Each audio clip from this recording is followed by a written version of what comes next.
अस्सलाम वालेकुम। आज हम JIBP के स्टेज 2 के एक कोर्स लैंडिंग की बात करेंगे।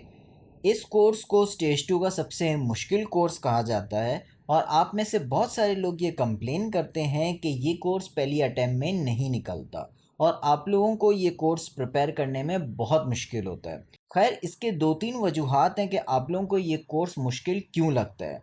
पहली वजह यह है कि इससे रिलेटेड हमने कोई कोर्स नहीं पढ़ा हुआ होता। जैसे आप अगर इकोनॉमिक्स की बात कर लें, अकाउंटिंग की बात कर लें, HR की बात कर लें, जो स्टेज 2 के बाकी कोर्स हैं, तो उससे रिलेटेड कोर्सेज हम ऑलरेडी अपनी यूनिवर्सिटीज़ में पढ़ चुके होते हैं। मोस्टली आप लोगों ने इससे रिलेटेड कोई कोर्स नहीं पढ़ा होता, इसलिए आप लोगों को मुश्किल होता है इसके कॉन्सेप्ट्स को समझने में।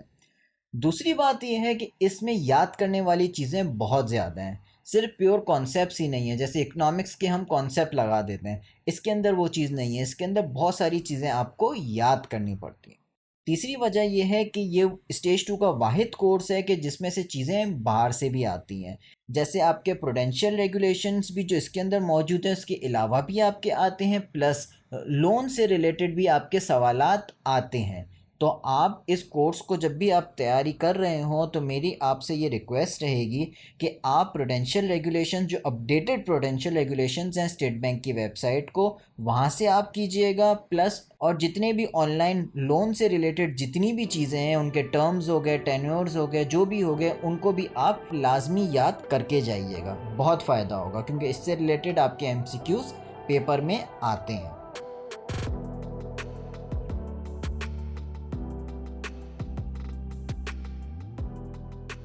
इस कोर्स में बेसिकली हम बात करेंगे कि लैंडिंग की बेसिकली तैयारी किस तरीके से करनी है। 300 से ऊपर पेजेस की बुक है, तो इसमें से वो कौन कौन से टॉपिक्स हैं जो हमने कवर करने चाहिए। ठीक है, सबसे पहले हम देख लेते हैं कि इसकी बुक कहाँ से डाउनलोड होगी। ये वेबसाइट है, ठीक है, यहाँ पे ये लिंक दिया हुआ है। आप इस लिंक पे जब क्लिक करेंगे तो आपके पास ये खुल जाएगा।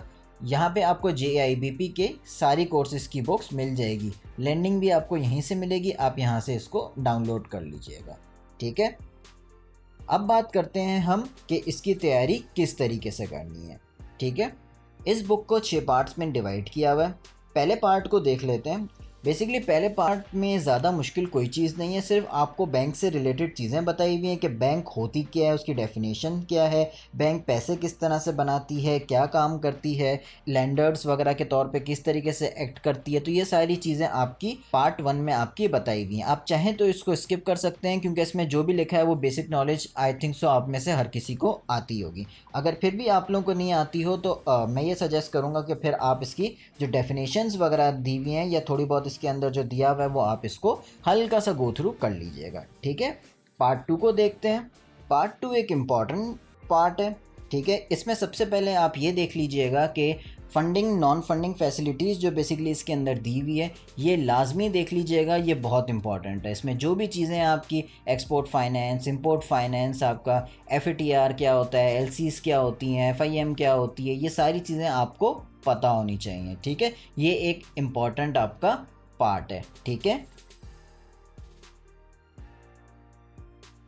इसमें ये आगे जितनी भी आपकी चीज़ें आती रहेंगी, जैसे ये टाइप्स ऑफ लीजेस हो गए, हाउसिंग फाइनेंस क्या होता है, ये सब चीज़ें आपको पता होनी चाहिए। ठीक है, क्लीन लैंडिंग आपकी क्या होती है, रनिंग फाइनेंस क्या होता है, क्रेडिट कार्ड क्या होता है, ये सब चीज़ें आपको पता होनी चाहिए।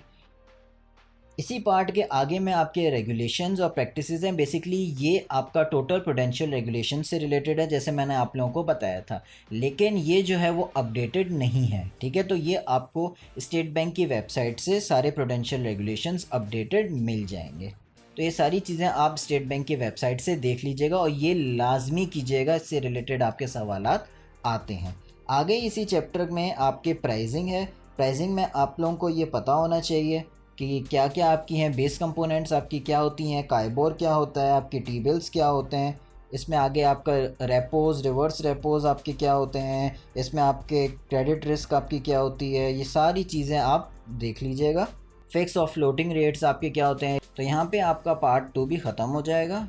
ठीक है, बेसिकली आप लोगों को, जैसे हम अभी 36 पेज पे हैं, ये आपका ख़त्म होता है 38 पे। तो आपको ये 38 के 38 पूरे पूरे पेजेस पढ़ने की ज़रूरत नहीं है। इसकी आप तैयारी किस तरीके से करेंगे, आप देखेंगे कौन सा टॉपिक चल रहा है, ठीक है, उस टॉपिक के पहले पैराग्राफ को पढ़ेंगे जिसके अंदर उसकी डेफिनेशन और उससे रिलेटेड एक दो चीज़ें आपकी बताई हुई होंगी, ठीक है। बेसिकली आपसे यही चीज़ें पूछी जाती हैं। आपको पता होना चाहिए भाई फिक्स आपका रेट क्या होता है, फ्लोटिंग रेट क्या होता है। जैसे इसके अभी फिक्स एंड फ्लोटिंग रेट में पहले ही आपके पैराग्राफ में ये चीज़ें लिखी हुई हैं, ठीक है। इसके अलावा आप थर्ड पैराग्राफ में आपको रिप्राइसिंग के बारे में पता चल जाएगा, ठीक है। आपको फोर्थ पैराग्राफ में आपको पता चल जाएगा फिक्स रेट आपका क्या है। तो ये आपको थोड़ी थोड़ी चीज़ें आपको पढ़नी पड़ेंगी, ठीक है। पूरे पूरे पेजेस पढ़ने की ज़रूरत नहीं है। आपको डेफिनेशंस पता होनी चाहिए और इनके मेन जो कॉन्सेप्ट्स हैं वो पता होने चाहिए। जैसे पीछे भी हमने एलसी कवर किया, हमने क्लीन लैंडिंग कवर किया, फंडिंग नॉन फंडिंग आपकी जो फाइनेंसिंग वगैरह थी वो हमने देखी।